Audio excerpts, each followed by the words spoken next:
famous Butch and Bob Show. World famous Butch and Bob Show right here on WIFO 105.5 FM in Jesup. Big Dog Country Radio. And Bob, how's it going? It's going well. Going well, huh? Yep. Glad to hear it. Glad it's to all hear good. It. All right, we've got a couple of guests this morning here on the world famous Butch and Bob Show. We got State Representative Stephen Meeks on the phone with us, and then we've also got some folks in the chamber from the Chamber of Commerce in the green room. So, Bob, take it away. Tell you, it's Mondays with Meeks. We got State Representative Stephen Meeks on the phone. Stephen, always good to talk to you. Crossover Day this coming Thursday, so it's winding down. So, give us the highlights. What's taking place this week?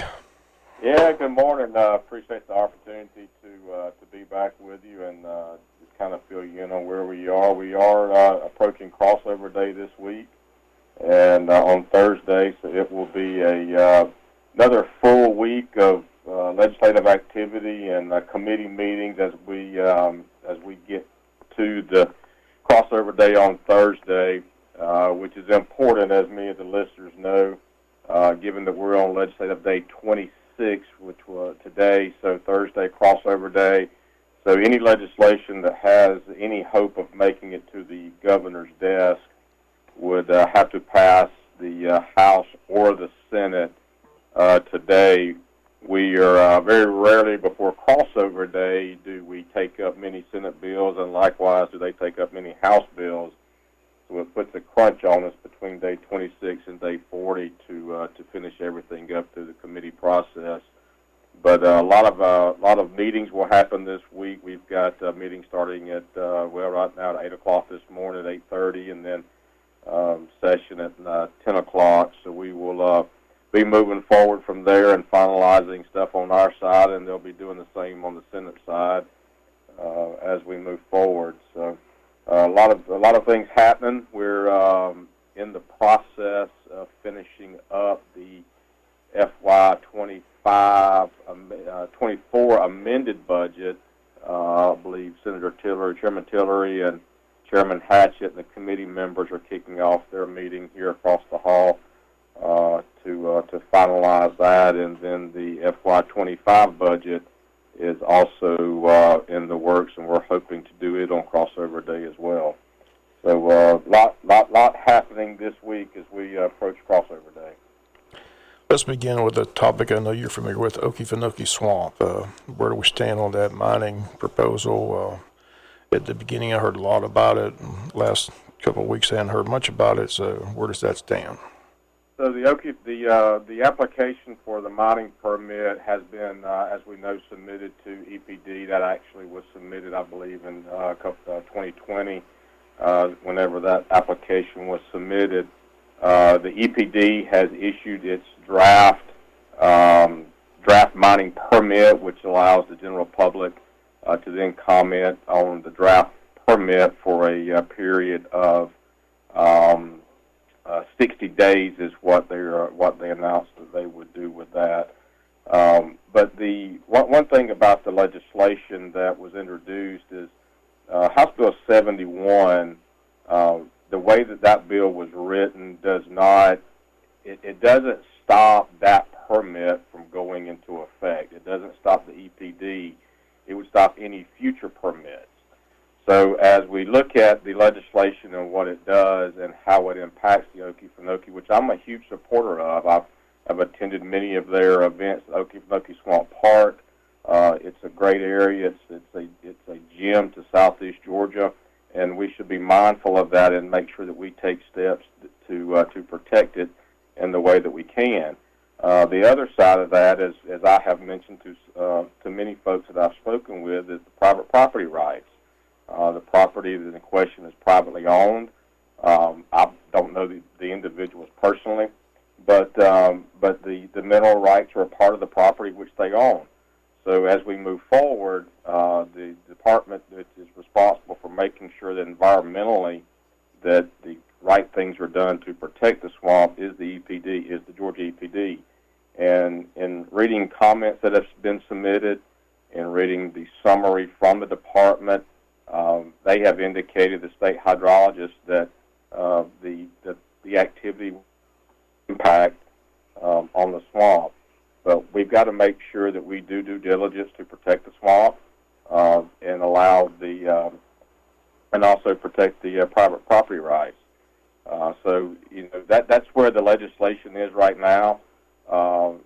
Chairman Corbett from down in Clinch County introduced a resolution last week that would actually do a 3-year moratorium on dragline mining, which is the type of mining that Twin Pines does, the kind that they do. Other companies do strip mining or in a different way, but the type that Twin Pines does is referred to as dragline. And we dropped a bill last week. I co-signed it with Chairman Corbett that there's a 3-year moratorium on that to make sure that we've got the data we need to indeed protect the Okefenokee Swamp. Okay, just joining us on the phone with us is State Representative Stephen Meeks. It's Mondays with Meeks. Any other bills that are controversial that are going to be debated in the next couple of days that we need to know about? Where's that gambling bill at? We never know what's going to pop up. I understand, but it seems to be interesting. I'll tell you one thing that's on people's mind after the weekend, that sad story in Athens where that young girl got murdered while she was out jogging. The federal government, doesn't seem to be able to get control of the border. Is there anything in the state of Georgia? Is there any talk up there among the representatives, legislators, to possibly pass something to protect the state of Georgia? Well, there'll be conversations as we move forward, and prayers to the family and to the university community. The incident and the death of the young lady will certainly have an impact on the students there at the university. I know a couple of my colleagues that have students there. We're going over this morning. But prayers for the family as they work through the death of their child. But it's the federal government has the overarching authority on immigration, and it's time for Congress to act. It's time for them to do something about the border. ICE has acknowledged that the individual that was arrested has been here for 2 years illegally. He was actually, from reading a couple of articles, I understand, picked up and arrested in New York and later released. New York's a sanctuary city, and it's really incumbent upon the federal government to take action to protect citizens when it comes to illegal immigrants such as this. So I think it's very important that we continue to reiterate to our federal partners that we need to do something. We'll be looking at it from our side to make sure that we're protecting Georgians as we can and as we have the authority to do so. The federal government needs to act, and this highlights the situation, and unfortunately the federal government has failed to do that, and it's important that we continue to remind them and show them this is why we need to do something. Yeah, it's just a gut-wrenching story. I was telling people, very much so. Just can't imagine the parents getting that phone call and hearing what happened to their daughter. So just a sad story. Well, it certainly is. Stephen, always good talking to you on a Monday. Again, Crossover Day Thursday should be interesting. And again, stay safe in Atlanta. We always appreciate you calling in on Mondays. Yeah, thank you. Thank y'all so much. Y'all have a great day. Appreciate it. Good dope. All right, take care, Stephen. Bye-bye. You too. State Representative Stephen Meeks right here on Big Dog Country Radio, right here on Big Dog Country Radio, WIFO 105.5 FM in Jesup. And we've got folks, I believe, out there from the Chamber of Commerce in the green room. They can come on down to the studio, and we'll have them on in just a moment. South Georgia weather. Here's your WIFO forecast. Good morning, everyone. Sunshine and warmer temperatures today as highs get close to 70 degrees. Our skies will be clear tonight.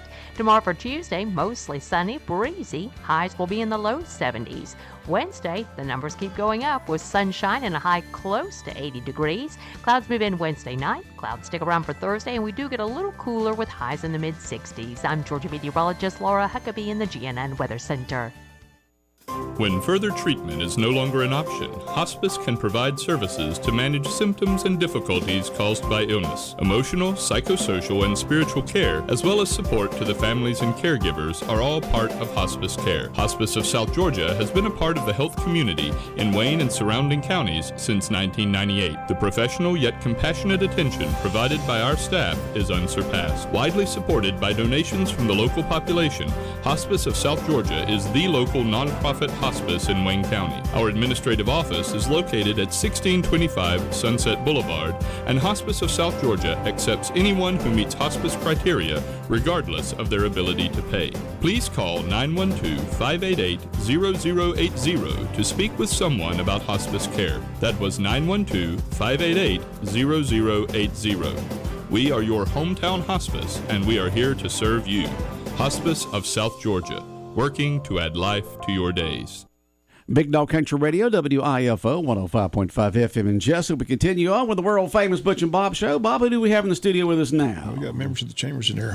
We got Mr. Mark Watson and Mr. Groover, Christian Groover, in there to talk about the SPLOST votes taking place. This is week 2 of 3 weeks of early voting, and that along with the Georgia presidential primary. But I'll just turn over to who wants to go first, Mark or...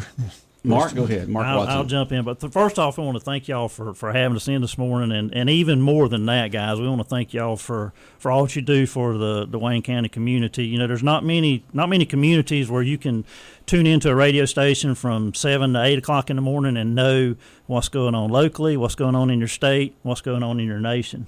Y'all do a great job of letting us know, from news to sports, everything that's going on in our community, and I don't think you get that appreciation enough to know. We appreciate greatly what y'all do and the time that y'all put into our community to let those folks know exactly what is going on in the community. Well, we thank for you for those comments, and here's that 20 I promised. I thought you said 50, Butch. Oh, did I? But seriously, guys, we're here this morning representing the Wayne County Chamber of Commerce as chair and chair-elect. To let folks know how important this upcoming vote on March the 12th is going to be. We're talking a little bit about SPLOST, and we're going to be on with y'all several times over the next few weeks, so we'll get in detail as we go forward with the next couple of things. But today we're just going to kind of give an overview, and more importantly than anything, let folks know that the Wayne County Chamber of Commerce does fully support and endorse a yes vote on this SPLOST. It was on the continue the penny. Yes, sir. It was continue a unanimous the vote by our board of directors, and as you said, it's not a new tax. It's just continuing the tax that has been in place. So we'll talk a little bit this morning about what a SPLOST is and exactly what those funds go for. So we'll start out, the ACCG has put out a lot of information through the years about what a SPLOST is, and their definition is simply it's an optional 1% county sales tax. It's used to fund capital outlay projects proposed by county government and participating qualified municipal governments. For Jesup, that would be Wayne County, Jesup, Odom, and Scriven. And it also notes that county and municipal governments may not use SPLOST proceeds for operating expenses or maintenance of any SPLOST project.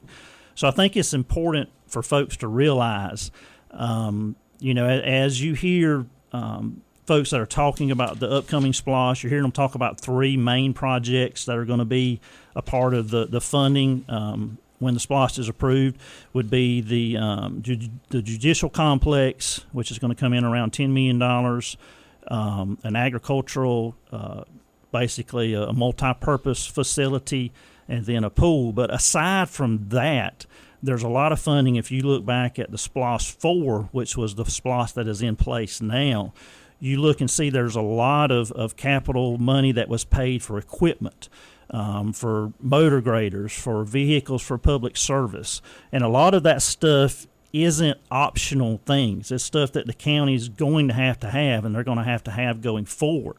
So when you start talking about SPLOST, one of the important things to remember is it's not just these quality of life optional capital projects that are funded by this SPLOST, but there's a lot of everyday stuff that's going to have to be bought, whether the SPLOST passed or not. And we can sit here and debate and talk. A lot of folks will say this is the fairest tax, and the information that we have We've talked with some of the folks out at Walmart, especially, it's kind of sometimes hard to track exactly how much of that money coming in is local and how much is coming from folks that are outside our county, that are inside Wayne County shopping, that are paying that 1 penny. Walmart has estimated their sales, and they can look, credit card purchases as far as pulling zip codes and things like that. They're saying anywhere from 30 to 35% of their net sales is coming from outside of Wayne County. So if you look at that, those folks that are coming into our county, they're using our services. So it's only fair that they pay a part of that as well. So that's where the fairness of this comes in, because if you're not getting the money from the SPLOST, then there's only a certain number of other ways to collect that money. One of the primary ones, of course, being property tax. So most folks look at this and view it as being the fairest tax that there is. Looking back through the history of SPLOST, and we got with the ACCG, and Paul Drawdy did some research for us as well, we've only been able to find 2 times in the state of Georgia where the SPLOST actually did not pass. One of those was in Whitfield County, and one of those, surprisingly enough, was in Glenn County a couple of years ago. But one thing to note from both of those when they did not pass, the election they did not pass was a very low turnout. And then also 12 months later, if the SPLOST does not pass, you can't hold another SPLOST election for 12 months. Both these counties did another election 12 months later, and in both of those counties it did pass once they realized the ramifications of not having that SPLOST. So I think that's a very important point. And know from folks like Dale Keith and others that are representing Wayne County and Jesup and Odom and Scriven in Atlanta and trying to help build our economic development, if you have the quality of life in the community, because that's one of the things that folks look at. When you've got an industry or organization or a company and they're looking to relocate or looking to build, they look at things other than just land and money. They look at the community. They look at the quality of life in the community. They look at the housing. They look at the workforce. They look at the education. So it's important that we have this quality of life and that we have the projects like are proposed in this SPLOST 5 in order to attract economic development, because without that, we're basically tying Dale Keith and folks like that, their hands behind their back. It's hard for them to sell Wayne County when you can't sell the quality of life that we have. All right, Mark Watson in here from the Wayne County Chamber of Commerce talking about SPLOST this morning. Preston, you're up now. What's up? Well, let me just echo Mark's remarks, too, about thanking you all for allowing us to be here. It is indeed a privilege to come out here and to sit down and talk with you for just a few minutes. The primary purpose of the Chamber of Commerce is to educate our community on issues like this, and I'll just go ahead and say it's kind of a rare instance when we actually come out and take a stand, but this is something we believe strongly enough in that in our last meeting we discussed it and decided that for the betterment of our community, this is something that we needed to let you know that we support. And you've heard Mark talk about the different aspects of the SPLOST. Just from my perspective as a property owner in Wayne County, there are projects that's included in this SPLOST that we are going to have, whether the SPLOST passes or not. And as Mark said, I think this is the fairest way to fund these projects. I think this is the way for us to keep our community on the cutting edge and moving forward. If you look around, we have roads that have been paved that probably wouldn't have been paved had we not had the SPLOST in place. We've got things coming up. This pool may not seem like a big deal to folks, but we've got award-winning swimming teams here that have no place in our community to practice. And so these things, like Mark said, these are not just necessarily luxury items. These are things that industries are looking for as quality of life issues for our community. And so these are the reasons why we are coming forward and saying that we support this. And again, I'll remind you, this is not a new tax. This is a tax that is already in place. And what we are asking folks to do is to vote yes so that we can continue this. And as he said, if we don't, then we have to wait a year before we consider it again. So we are just urging folks to look at the issue as a whole, and more importantly, whether you're for it or against it, exercise your right to vote. Okay. Preston Griever here this morning. Mark Watson from the Chamber of Commerce. That was interesting that your board of directors of the Wayne County Chamber of Commerce voted to see if they want to support the SPLOST to continue the penny, and it was unanimous to continue it. Absolutely. And this will be SPLOST 5, which means 4 times before, so that's at least 20-something years that the SPLOST 1 penny has been in effect. And it would be interesting to see all the different equipment and projects that have been done over the last 20 years that has improved the quality of life and kept property taxes lower than they would be if we had not had the SPLOST. I'm glad you asked that, Butch. You glad you asked that? I didn't ask anything. I just made a comment, Mark. I'll give you the $20 back now that you said that. If you'll look back at SPLOST 4 to date, it has generated a little over $25 million, $25,187,000. The county's portion of that was a little over $15.7 million, and they've spent $9.3 million of that from SPLOST 4. If you look at it from a tax perspective, that's a little bit of a set off of over 2 meals for each of the year over the last 5 years. So simplifying it, basically, if the SPLOST wasn't in place, you would have seen county taxes at 2 meals higher than what they are now, based on the income that was needed to purchase some of these capital projects. As Creston said, you've got numerous roads that were either completed, paved, or in the design phase of being paved. You've got equipment that was bought, motor graders, excavators, backhoes, loaders, dump trucks, all that type of equipment for the Sheriff's Department. 13 vehicles have been purchased over the last 5 years, an ambulance, equipment for the ambulance, an EMS generator for their building so that they can operate if there's a power outage. On the fire services side, there's been firefighter gear, helmets, turnout gear, self-contained breathing apparatuses, 3 fire trucks, engineering for 2 new fire stations. On the recreation side, there's been concession stands that have been built, bleacher tops, the parking lot, the new parking lot out at Bill Morris, building modifications and installation for the fairground building out at JC Fairgrounds. You've had dugouts that have been built on these baseball and softball fields. You've actually had a girls' softball field that was built, a basketball court, lights for the football field, mowers, all of these everyday costs that have to be part of the budget regardless of whether you have the SPLOST or not. So that's a great point. And that's just this current SPLOST 4. And that's SPLOST 4. Yes, if you had all the projects from 3, 2, and 1, it would just be astronomical. And just continue the penny. All the counties around us have it. So as you mentioned, when folks come to Wayne County and shop, they can help pay for what's going on here because they're using the services here. And it's just good to have people from out of the county pay 1/3 of the SPLOST or pay, we just need that. I mean, it's just something that the Wayne Counties have voted yes on for the past 20-something years, and I got a feeling they will vote yes again to continue the penny, to continue to improve these improvements here in Wayne County. Now, I think Creston hit the key with what he said as far as the turnout, because like we mentioned, the 2 that did not pass are very low turnouts. And, Bob, from covering elections over the last few years, we've had some really disappointing turnouts here in Jesup and Wayne County.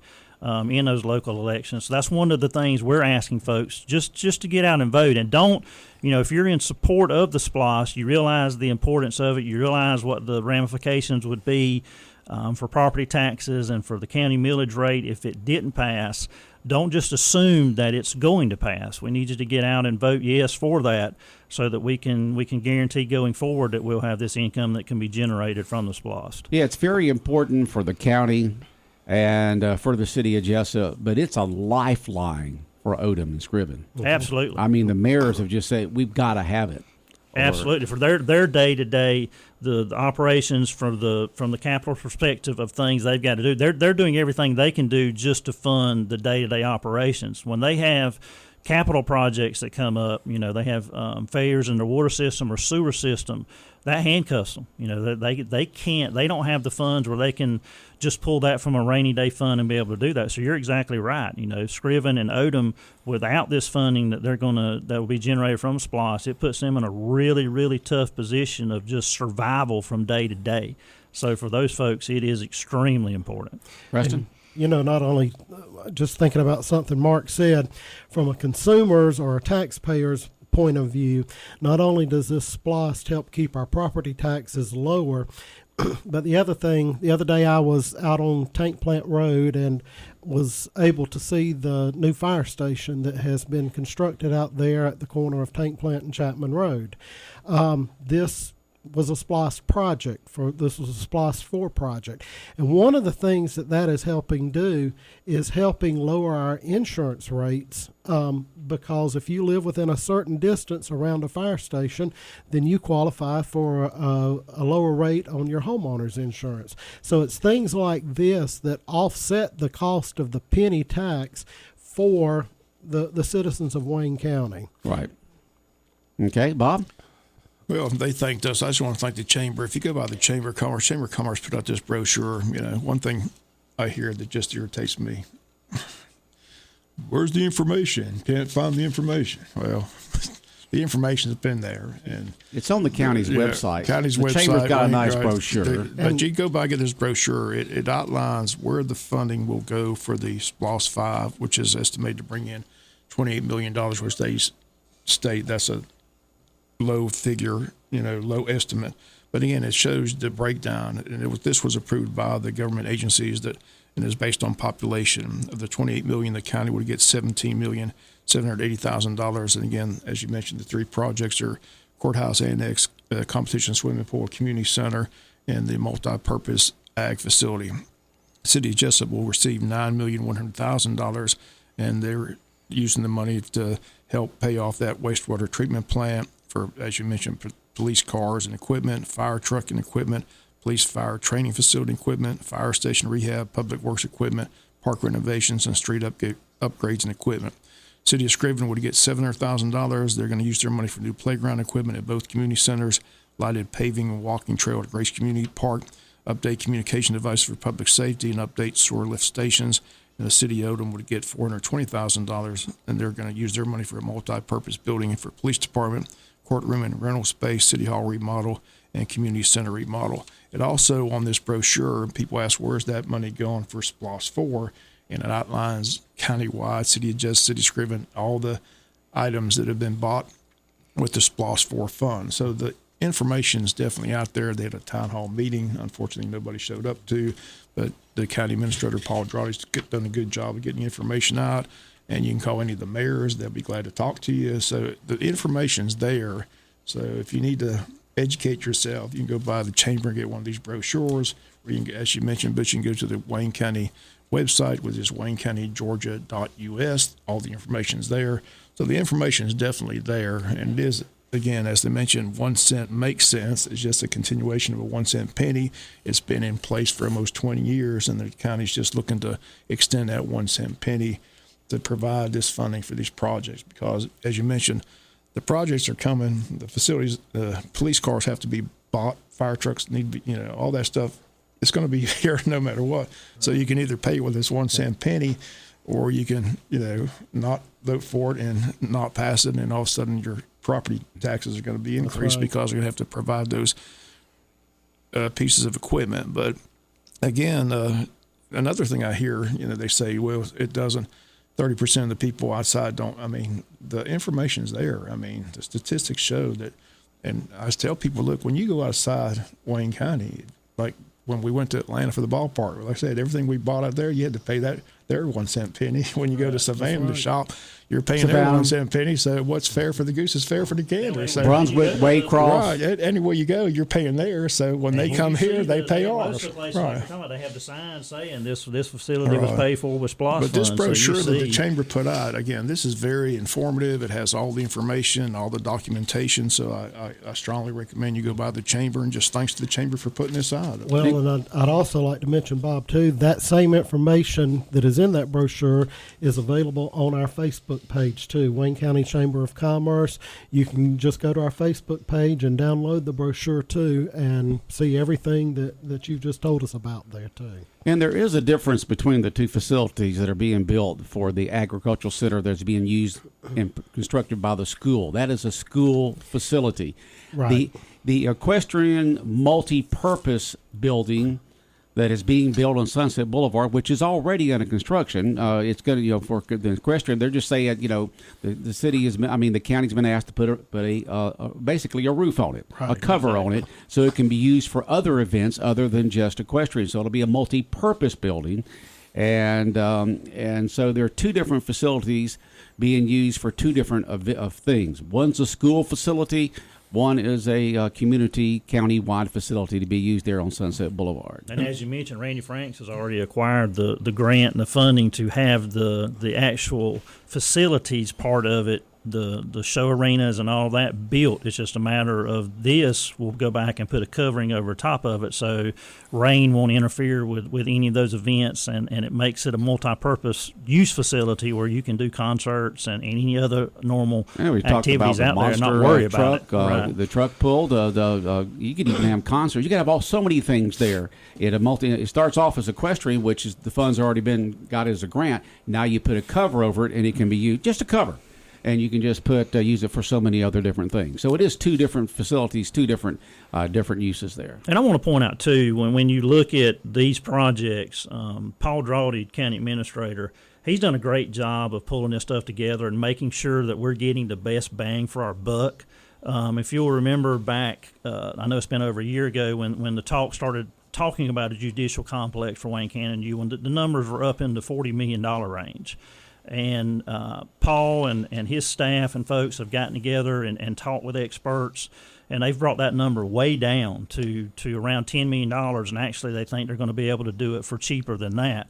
But it's retrofitting our current facilities and just adding on to connect those in order to make security what it has to be, and this is one of those things that's not optional.